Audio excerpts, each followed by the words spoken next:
तो चलिए आज हम यहाँ पर कुछ चीजें देखेंगे जिसमें हम कंप्यूटर की स्पीड की टेस्टिंग करेंगे। सभी ने सुन रखा है कि कंप्यूटर की स्पीड जो है हमसे काफी ज्यादा होती है। क्लियर है? तो कंप्यूटर की स्पीड जो है उस कंप्यूटर की जो स्पीड है वो काफी ज्यादा होती है और इसीलिए हम इसको यूज करते हैं। कंप्यूटर की प्रोसेसिंग को हम डिजिटल प्रोसेसिंग कहते हैं, क्योंकि कंप्यूटर में सारी प्रोसेसिंग डिजिट्स पे होती है या नंबर्स पे होती है, इसलिए कंप्यूटर की प्रोसेसिंग डिजिटल होती है। और नंबर पे की गई प्रोसेसिंग जो है वो हमेशा एक्यूरेट होती है, हमेशा सही रिजल्ट ही आपको मिलेगा। तो उसकी प्रोसेसिंग का कुछ फ्लो इस तरीके से होता है, इनपुट देने पर वो नंबर्स में कन्वर्ट करता है, फिर डिजिटल प्रोसेसिंग होती है, फिर नया नंबर जनरेट होता है। नए नंबर को ऑब्जेक्ट में जब हम कन्वर्ट करते हैं तो हमारा जो आउटपुट है वो हमें मिल जाता है। क्लियर है? अब हम चेक करेंगे कंप्यूटर की स्पीड हमारे स्पीड से कैसे ज्यादा होती है। हम इसको आइए चेक करते हैं। यहाँ पर अभी चेक करने वाले हैं। मेरे सामने कैलकुलेटर ओपन है, कैलकुलेटर आपको दिख रहा है। अब मैं यहाँ पर कैलकुलेटर यानी कंप्यूटर को कुछ काम करने के लिए बोलूंगा और आपको भी काम करने के लिए बोलूंगा। देखते हैं किसका आंसर पहले आता है। क्लियर है? तो चलिए मेरा पहला जो क्वेश्चन है वो है 8 डिवाइड बाई 2। देखते हैं कैलकुलेटर पहले आंसर देता है कि आप पहले आंसर देते हैं।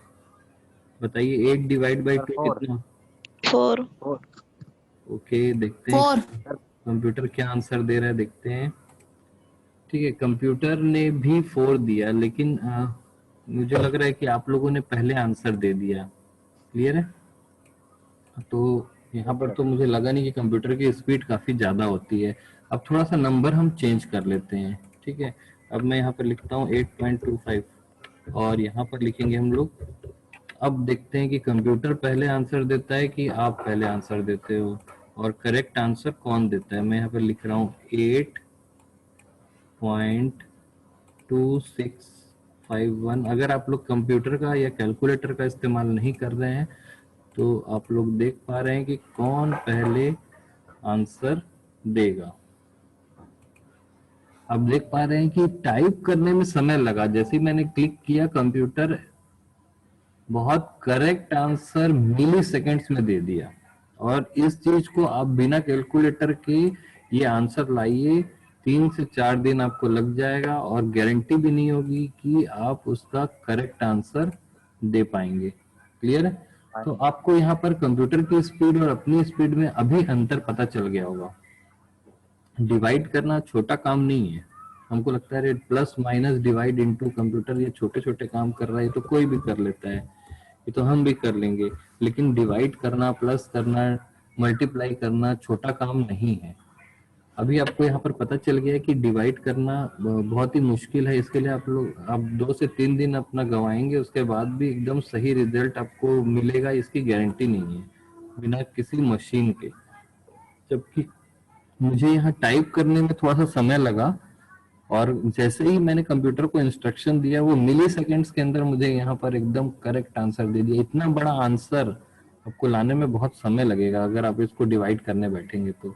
और कई लोग तो ऐसे होंगे जो अभी थक के हार जाएंगे कि मैं इसको डिवाइड नहीं कर सकता।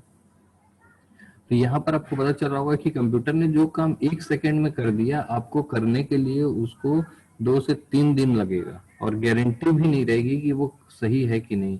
तो ये ही वो एडवांटेज है जिसकी वजह से हम कंप्यूटर को यूज करते हैं। उस एडवांटेज को हम एक वर्ड में बोल सकते हैं स्पीड, दूसरा बोल सकते हैं एक्यूरेसी। एक्यूरेसी के साथ और स्पीड के साथ हमको आउटपुट देता है कंप्यूटर और हमारे काम को आसान कर देता है। मेरे सामने कोई कंप्यूटर बैठा है और मेरे सामने कोई पर्सन बैठा है, तो मैं अगर ये काम कंप्यूटर को दूंगा तो मुझे एक्यूरेसी के साथ फटाफट रिजल्ट मिलेगा। वहीं किसी पर्सन को ये काम बोलूंगा तो वो एक्यूरेसी के साथ मेरा आउटपुट मिलेगा कि नहीं मिलेगा ये भी गारंटी नहीं है, समय भी लगेगा, प्लस वो सैलरी भी मांगेगा, फिर वो उसकी तबीयत भी खराब हो सकती है, उसको सोना भी होता है, उसको कई ठो और काम भी होते हैं।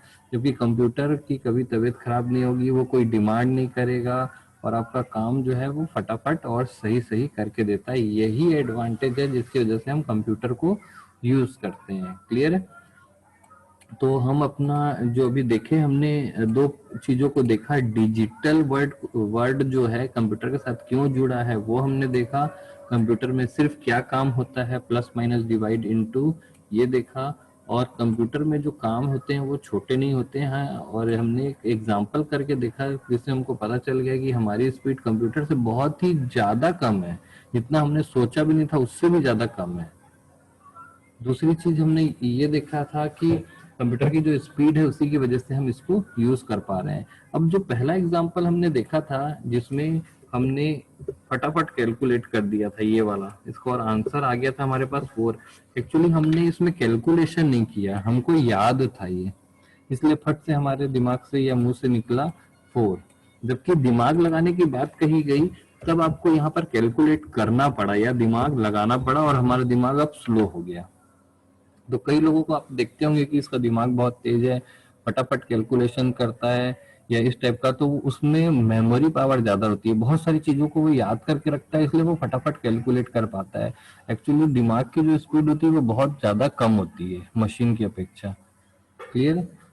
तो ये था हमारा 2 वर्ड के बारे में देखे थे, लेकिन हम यहाँ पर कुछ चीजें और देख रहे हैं। जैसे आप यहाँ पर देख पा रहे हैं कि वर्ड प्रोसेसिंग लिखा हुआ है। वर्ड प्रोसेसिंग का क्या मीनिंग है ये भी हम समझ लेते हैं। ठीक है, तो वर्ड प्रोसेसिंग का मीनिंग क्या है और क्यों वर्ड प्रोसेसिंग लिखा गया है और क्यों हम एमएस वर्ड पढ़ रहे हैं ये भी देखते हैं।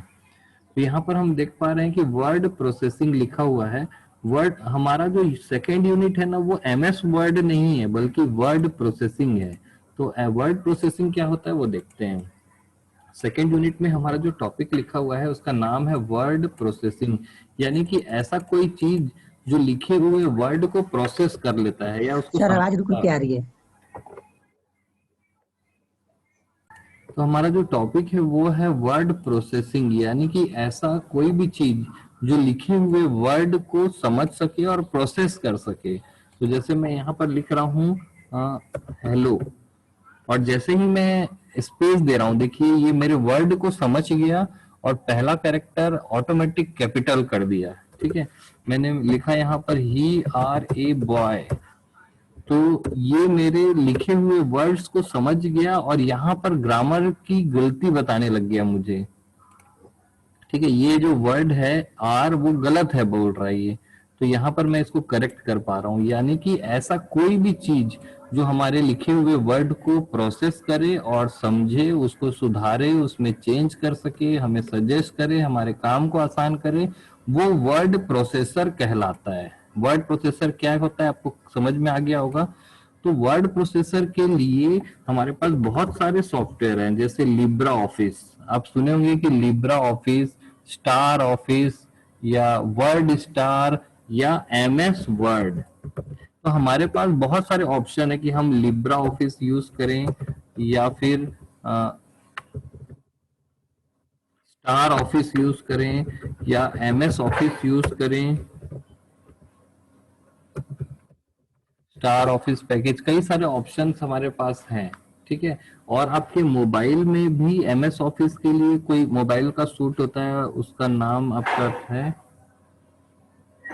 कुछ ऐसा पैकेज है मोबाइल में ही जिससे आप एमएस वर्ड की फाइल वगैरह ओपन कर सकते हैं। तो अलग अलग चीजों के लिए ये सारे के सारे वर्ड प्रोसेसिंग के सॉफ्टवेयर है। एमएस वर्ड, लिब्रा ऑफिस का जो एमएस वर्ड होता है, स्टार ऑफिस, और इस तरीके से और भी आपको मिलेंगे, और गूगल डॉक जो है वो भी है। तो यहाँ पर हमको वर्ड प्रोसेसिंग सीखना है, ना कि एमएस वर्ड सीखना है। तो चूंकि इसमें से सबसे आसान और आसानी तरीके से चलाने के लिए हमको एमएस वर्ड ही मिला है, जो माइक्रोसॉफ्ट कंपनी के द्वारा बनाया गया है। इसमें फीचर्स भी ज्यादा हैं और ये काफी आसानी से उपलब्ध भी होता है, इसलिए वर्ड प्रोसेसिंग को सिखाने के लिए इसका एग्जाम्पल लिया गया है। तो हमारा जो सिलेबस है वो है वर्ड प्रोसेसिंग के ऊपर, जिसमें हम एमएस वर्ड के की सहायता से वर्ड प्रोसेसिंग सीख रहे हैं। जबकि हम यहाँ पर कंसेप्ट जो सीखेंगे जैसे मेल मर्ज, चार्ट्स वगैरह, ये सारे कंसेप्ट आपको लिब्रा ऑफिस और सारी जगहों पर मिलेगा। तो हमने किसी एक चीज का एग्जांपल लिया और उसके एग्जांपल इस सॉफ्टवेयर के जरिए हम वर्ड प्रोसेसिंग अब सीखना चालू कर देंगे। क्लियर है? तो यहाँ पर आपका जो टॉपिक लिखा हुआ है वो वर्ड प्रोसेसर है, और वर्ड प्रोसेसर को हम पढ़ रहे हैं, जिसमें हमने क्रिएटिंग, एडिटिंग, ये कुछ दिया हुआ है, लेकिन एग्जाम में कभी इस तरीके से क्वेश्चन नहीं आता है। हमने टॉपिक वाइज कुछ चीजें पढ़ रखी हैं। टॉपिक वाइज का नाम भी मैंने आपको बताया, जैसे चेंज केस, सुपर स्क्रिप्ट, सब स्क्रिप्ट। क्लियर है? तो आज हम एक छोटा सा टॉपिक और कवर कर लेते हैं जिसका नाम है अलाइनमेंट। यहाँ पर आप देख पा रहे होंगे कि अलाइनमेंट के लिए कुछ ऑप्शंस दिए हुए हैं, ठीक है, पैराग्राफ के अंदर। तो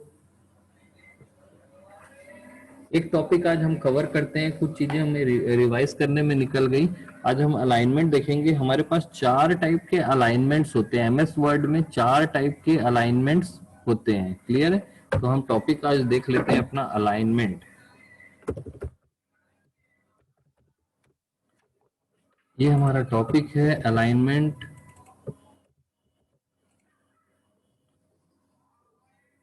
अलाइनमेंट वाला जो टॉपिक है, इसमें हम देख पा रहे हैं कि हमारे पास 4 टाइप के अलाइनमेंट हैं, और ये अलाइनमेंट ऑप्शन जो है वो होम टैब के अंदर हमको मिलता है। इनके कुछ शॉर्टकट्स भी हैं, आप इसके ऊपर माउस रखेंगे तो देखिए अलाइन टेक्स्ट लेफ्ट, इसको लेफ्ट अलाइनमेंट कहते हैं, और इसके यहाँ पर आइकन से भी आप देख सकते हैं। इसका शॉर्टकट है कंट्रोल एल।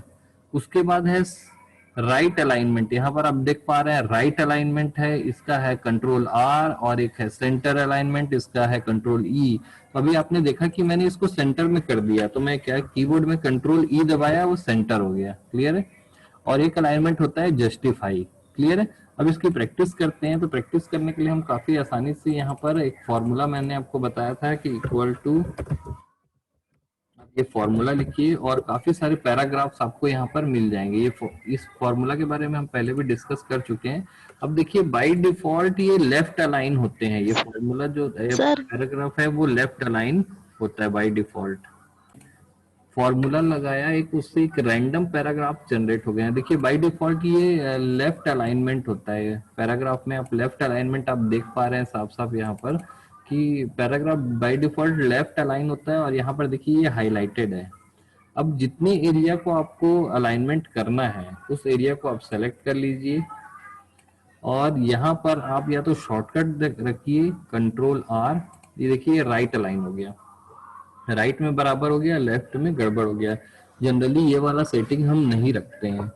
एक प्रकार का होता है सेंटर अलाइन, वो दोनों तरफ गड़बड़ रहता है, बीच में सेंटर की तरफ अलाइन करता है। ठीक है?